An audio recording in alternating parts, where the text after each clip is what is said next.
Hello my dear students, मैं हूं जतिन शर्मा। आप लोगों का बायोलॉजी लेक्चर आज लेकर आया हूं।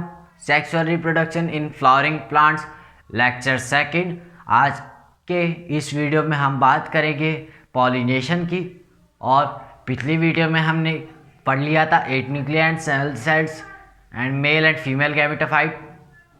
तो इसी के साथ आज का इस वीडियो को सबसे पहले तो मैं आप लोगों को ये बता देना चाहता हूँ कि आज हम हमारे एक नए प्लेटफॉर्म को लेकर आज चर्चा करना चाहते हैं आप लोगों से। और वो चर्चा ये है कि हमने हमारी एक आईडी बनाई है टीचमेंट ऐप पर। वहाँ पे मैं पढ़ाऊँगा आप लोगों को बायोलॉजी फ्री ऑफ कॉस्ट।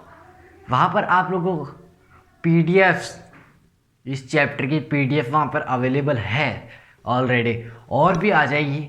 और वहाँ पर हमारा कंप्लीट स्टडी मटेरियल अवेलेबल है। और इस ऐप का लिंक हम आप लोगों को, हमारी आईडी का लिंक इसके वीडियो के डिस्क्रिप्शन में दे रहे हैं। और इसके साथ शुरू करते हैं हमारा आज का वीडियो। इस वीडियो को लाइक, शेयर एंड सब्सक्राइब करना ना भूलें।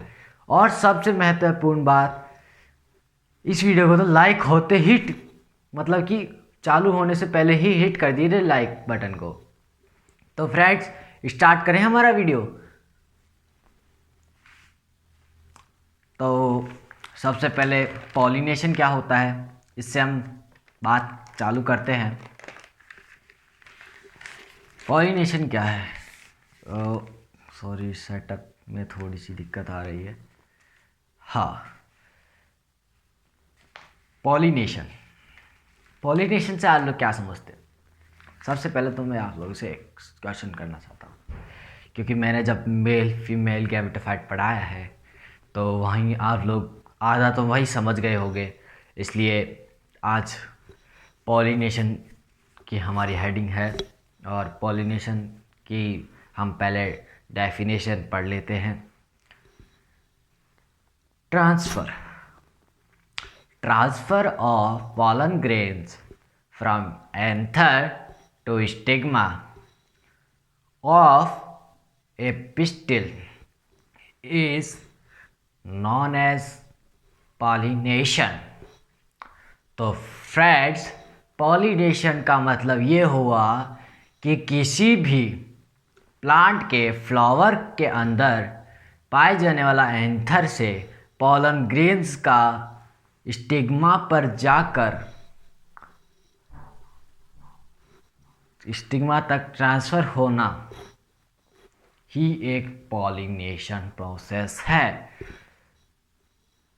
तो अब आगे की हम बात करें टाइप्स ऑफ पॉलिनेशन। पॉलिनेशन के टाइप्स से हम बात करते हैं तो वैसे तो according to another books pollination 2 types में बांटा जाता है, जैसे कि हमने हमारी बहुत 10th में 9th पिछली क्लासेस में पढ़ के आ चुके हैं। Self pollination and cross pollination, उसी को हमारी एनसीईआरटी 3 टाइप्स में बांटती है। एनसीईआरटी में लिखा होता है काइंड्स ऑफ पॉलिनेशन, ना कि पार्ट्स ऑफ पॉलिनेशन। अब एनसीईआरटी का मानना ये है, ये इसके काइंड्स हैं, यानी कि पार्ट्स बोल सकते हैं। तो सबसे पहले एनसीईआरटी से का पहला है autogamy, second is geitonogamy and third is शैनोगैमी।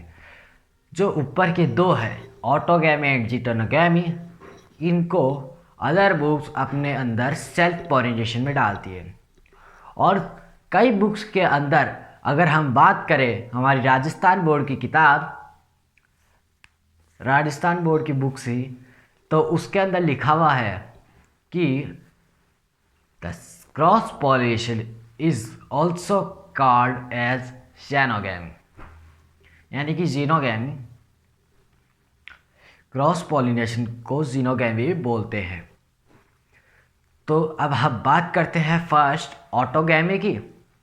तो autogamy in this type of pollination with same flower transfer of pollen grains from anther to the stigma of same flower, यानी कि किसी एक प्लांट के एक ही फ्लावर में यानी कि सपोज कीजिए ये एक फ्लावर है, यहाँ पर स्टिग्मा हो गया, ये एंथर हो गए, तो इसी के एंथर से पॉलन ग्रेन्स निकलता है और यहीं पर आकर गिरना ट्रांसफ़र हो जाता है। तो इसी को हम बोल देते हैं ऑटोगैमी। और ऑटोगैमी एक तरह से सेल्फ पॉलिनेशन है। ओके। और in normal flower which opens and exposes the anther and stigma, complete autogamy is rather rare। यानी कि एक ऐसा प्लांट जिसके फ्लावर, नॉर्मल फ्लावर जो होता है, इस अगर वो खुला है इसका एंथर और स्टिग्मा, तो ये बहुत ही रेयर चांसेस है कि उसके अंदर ऑटोगैमी होगी, क्योंकि यदि वो खुला है तो उससे विंड से, वाटर के, इंसेक्ट्स, बायोटिक एजेंट्स के द्वारा वो चला जाएगा। ओके। और autogamy in such flowering plant, such flowers requires synchrony in pollen release and stigma receptivity,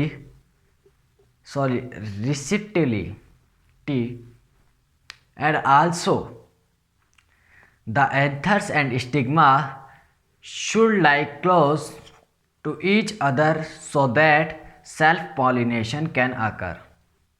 okay। Autogamy यानी कि ऑटोगैमी एक कुछ फ्लावर्स में ऑटोगैमी को रिक्वायर होती है सिंक्रोनी की, पॉलन ग्रेन्स को रिलीज करने के लिए, और स्टिग्मा को रिसेप्ट करने के लिए। यानी कि पॉलन ग्रेन्स निकलेगा तो स्टिग्मा उसको रिसीव करेगा। और एंथ तो सेल्फ पॉलिनेशन में क्या होता है, एंथर और स्टिग्मा पास पास में होते हैं, लेकिन उनको इतनी मेहनत नहीं करनी पड़ती कि वो आसानी से वहाँ पर चले जाते हैं और पॉलिनेट हो जाते हैं। Okay my friends. सब प्लांट्स, हाँ, सबसे मेन बात अब आती है, प्लांट्स दो तरह के पाए जाते हैं। क्या? प्लांट्स दो तरह के पाए जाते हैं। First is chasmogamous and second is cleistogamous. जो चैस्मोगैमस है,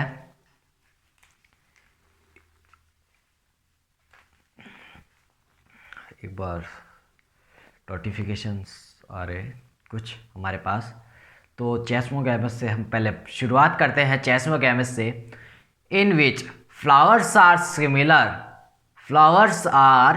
similar of other species with the expose anther and stigma. यानी कि ऐसे फ्लावर्स जो अदर स्पीशीज के फ्लावर से एक्सपोज करते हैं उसके एंथर और स्टिग्मा से। और दूसरे क्लिस्टोगैमस की अगर हम बात करें तो cleistogamous which flowers do not open at all. Flowers हर जगह खुले नहीं होते। Okay, this type of flowers the anther and stigma lie close to each other. Okay, side में देखिए एक लाइन है जिसमें लिखा हुआ है this type of flowers the anther and stigma lie close to each other. Okay my dear friends. और उन क्लिस्टोगैमस एंड चैस्मोगैमस के एग्जाम्पल्स हम बात करें तो viola, oxalis and commelina are their examples. और क्लिस्टोगैमस के अंदर और थोड़ी सी अगर हम उनको डिस्क्राइब करते हैं तो where dehiscence of anther occurs in flower buds, pollen grains come in contact with the stigma to effect pollination। Okay my dear friends, यानी कि जब पॉलन सैक होता है, जो फ्लावर का बड होता है, उसका जब वो फटता है, तब जब पॉलन ग्रेन्स निकलते हैं ना, समझ रहे हो, पॉलन ग्रेन्स निकल रहे हैं, हाँ हाँ निकल रहे हैं। तो पॉलन ग्रेन्स जब निकलेंगे तो वो स्टिग्मा के कांटेक्ट में जाएंगे। अब वो स्टिग्मा के कांटेक्ट में जाएंगे, स्टिग्मा के कांटेक्ट में गए तो वो पॉलिनेशन को इफेक्ट करते हैं, यानी कि पॉलिनेशन की अकरिंग, पॉलिनेशन अकर होने के चांसेस बढ़ते हैं उससे। Okay, so the cleistogamous flowers are invariably autogamous, as there is no chance of cross pollen land on the stigma। सही बात, ये ऐसे बोल रहा है कि क्लिस्टोगैमस फ्लावर्स, जो क्लिस्टोगैमस फ्लावर्स है, ये इन्वेरिएबली ऑटोगैमस होते हैं, क्योंकि इनके अंदर सेल्फ क्रॉस पॉलिनेट को लैंड होने के चांसेस नहीं होते स्टिग्मा पे। ओके, और आगे का नेक्स्ट पॉइंट है हमारा cleistogamous flowers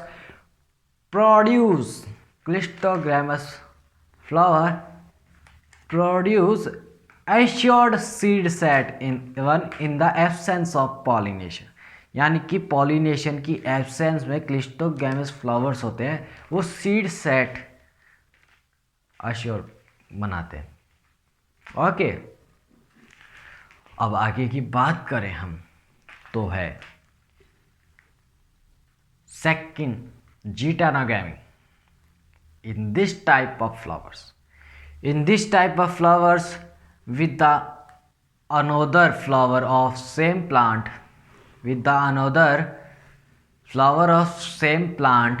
transfer of pollen grains from the anther to stigma of another flower of same plant।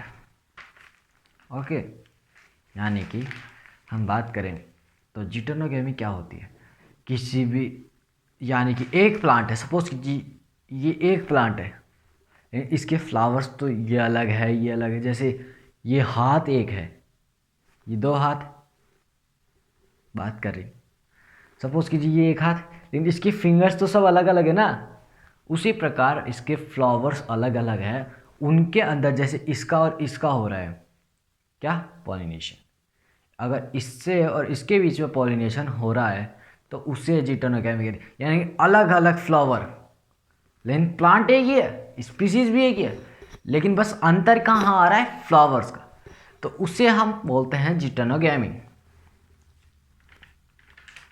Okay, आइए आगे हमारा next point, so geitonogamy is functionally cross pollination involving a pollinating agent, यानी कि इसके अंदर भी पॉलिनेशन होता है, तो वो एक तरह से क्रॉस पॉलिनेशन टाइप हो जाता है। अब क्या है, जैसे उसको एक एजेंट की ज़रूरत पड़ेगी, जैसे कि वाटर हो गया, विंड हो गया, और उस इंसेक्ट्स हो गए, एनिमल्स हो गए, उनकी वजह से पॉलन, इनको एजेंट मतलब वो हो गए पॉलिनेशन एजेंट, तो उनकी ज़रूरत पड़ती है। Genetically it is similar to autogamy since the pollen grains come from same plant, क्योंकि बताया ना मैंने, एक प्लांट से आए हैं, इसलिए जेनेटिकली ऑटोगैमी के अंदर भी वही प्लांट तो एक ही था ना, तो जेनेटिक कैरेक्टर्स उनके एक ही रहेंगे, अलग थोड़ी हो जाएंगे। मतलब घर एक है, सदस्य एक है, तो भाई वो ऐसे थोड़ी जाएगा भाई दूसरे घर में हुआ है ऐसे हो जाएगा क्या, नहीं होगा भैया, नहीं होगा। उसी प्रकार यहाँ पर हमारा एग्ज़ाम ये बोल रहा है कि ऑटोगैमी की जेनेटिकली वो ऑटोगैमी की तरह है, जो फ्लावर से जो सीड बनेगा ना, वो जेनेटिकली ऑटोगैमी के सीड के तरह पाया जाएगा। ओके, अब आता है हमारा शैनोगैमी, जीनोगैमी, कुछ लोग xenogamy. Transfer of pollen grains, transfer of pollen grains from anther to stigma of different plant of same species.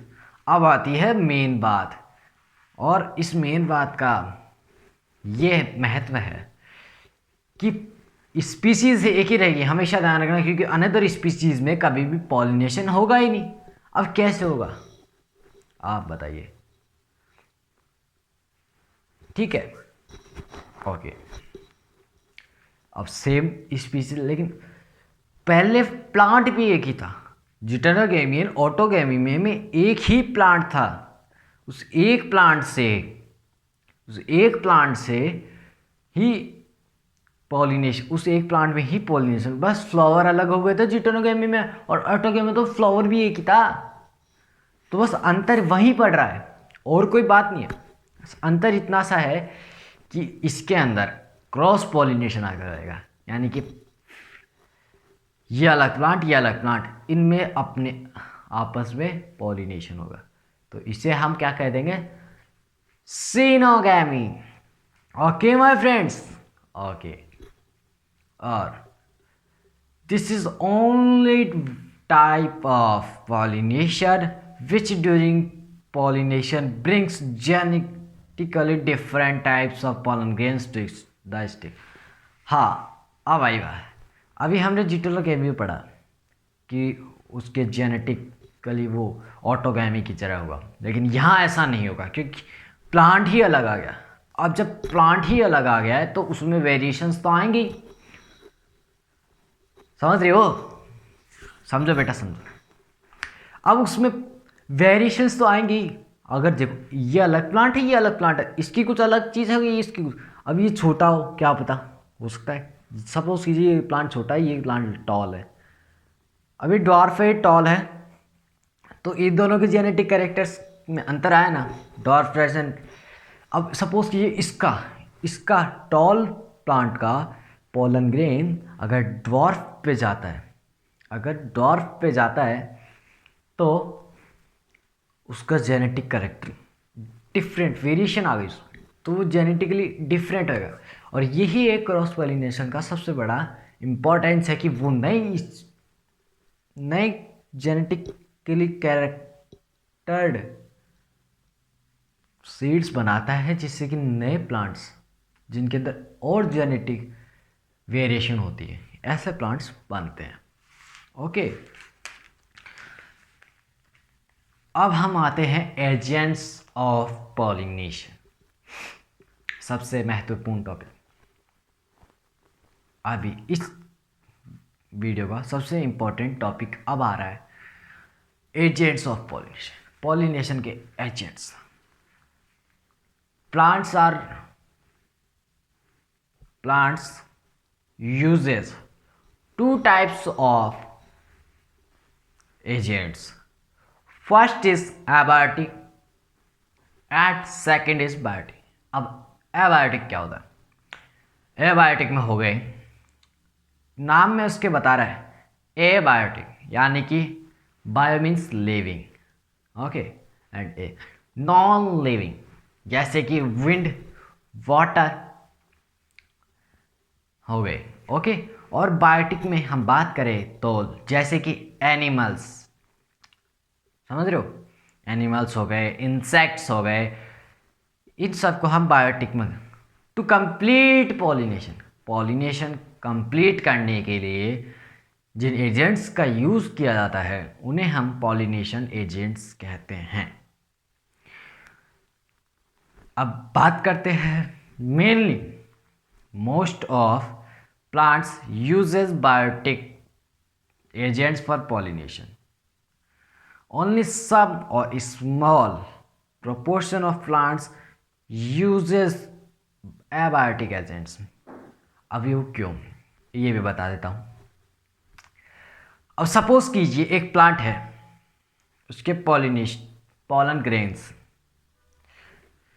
अगर कोई इंसेक्ट्स आकर बैठेगा तो उस बैठता है तो वो उस पर टिक जाते हैं, उसके उसके साथ चिपक जाता है, स्टिक हो जाता है उसका। अब वो उसके साथ स्टिक हो रहे, अब भाई उसके साथ स्टिक हो गए, वो दूसरे प्लांट पे जाएगा और वैसे ही वहाँ पे स्टिग्मा उसको पकड़ लेगा। अब उस पोलन ग्रेन को स्टिग्मा ने पकड़ लिया तो वो ईजीली होगा, क्या वो ईजी रहेगा। जबकि एक विंड, क्या पता हवा चली नहीं तो पोल्यूशन नहीं हुआ।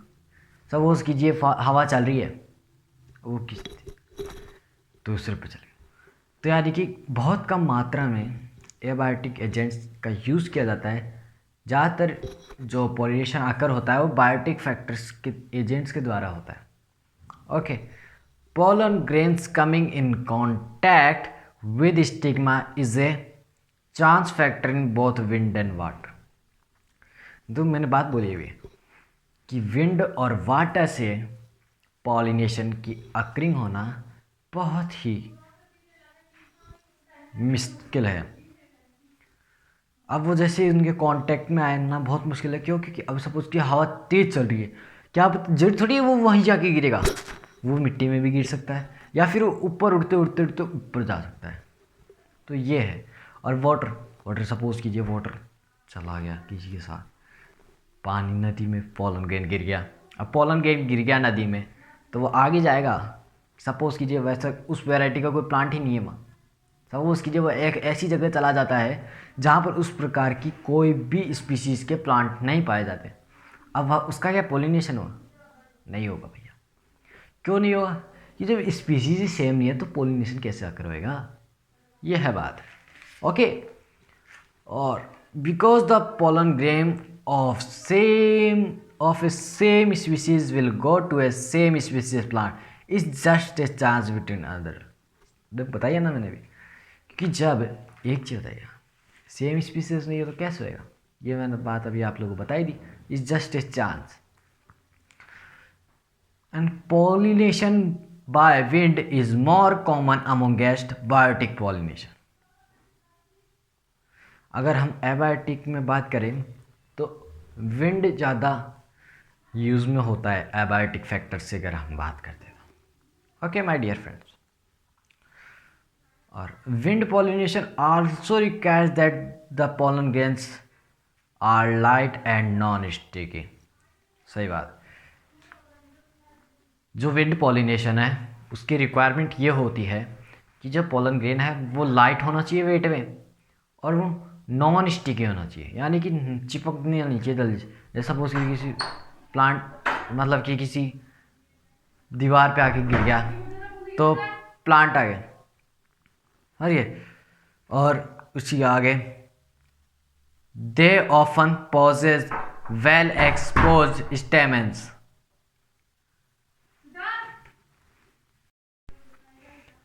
Pollination by wind is more common amongst abiotic pollination।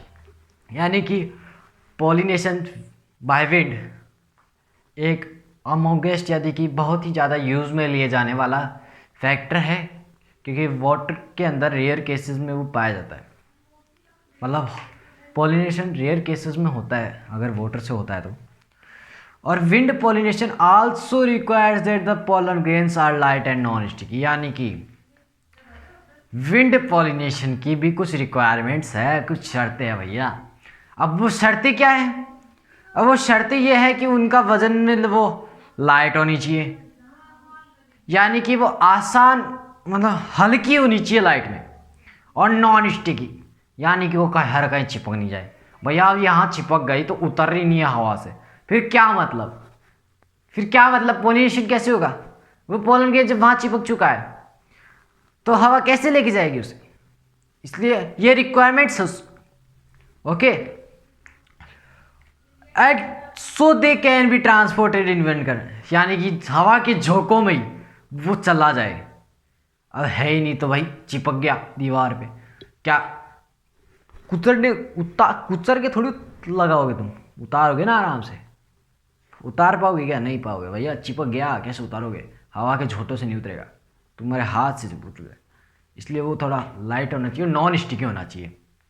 और They often possess well exposed stamens so that the pollens are easily dispersed into wind currents, and large often feathery stigma the easily trapped airborne pollen grains. अब बात, स्टेमन थोड़ा खुला होना चाहिए, expose यानी खुला होना चाहिए, ताकि जो हवा के झोंकों से वो आए तो वो आराम से ले जाए। और जो उसका स्टिग्मा होना चाहिए ना, वो भैया ऐसा होना चाहिए फीदरी टाइप में, जो बस हवा से पकड़ ले। एक बार जैसे यहाँ से यूँ आया पोलन में पकड़ लिया, ठीक है। तो my dear friends and students, आज के इस वीडियो में इतना ही, और कुछ महत्वपूर्ण इंस्ट्रक्शंस हमारे द्वारा मैं दे रहा हूँ आप लोगों को। सबसे पहला इम्पोर्टेंट पॉइंट कि आप लोग आज ही हमारे ऐप टीचमेंट ऐप में जाइए और हमारी आईडी लगाकर जल्दी से एनरोल कीजिए, क्योंकि अभी वो फ्री है। इसलिए वैसे तो हमारी कोशिश यही रहेगी कि हम उसे हमेशा के लिए फ्री रखना चाहते हैं उसको, लेकिन उसके अंदर आप बैच बनाइए ज़्यादा से ज़्यादा बच्चों का, ताकि हमारा बैच उसमें बनेगा, तभी हम रेगुलर क्लासेस लेंगे वहाँ पर। तो सबसे पहले तो टीचमेंट है, और उसी के अलावा हमारी वेबसाइट भी अपडेट हो चुकी है और लेटेस्ट लेक्चर्स आपको वहाँ मिल रहे हैं। और इसी के साथ साथ आप लोगों को एक चीज़ और बता दें, टीचमेंट ऐप पर हमने स्टडी मटेरियल अवेलेबल कर रखा है, जहाँ पर आप लोगों को कुछ PDFs मिलेगी, जहाँ से आप उन PDFs से द्वारा आप इजीली वन कंप्लीट नोट्स बना रखे हैं, तो आप उन नोट्स किसमें से पढ़ कर भी याद कर लर्न कर सकते हैं। And thanks for watching my dear students.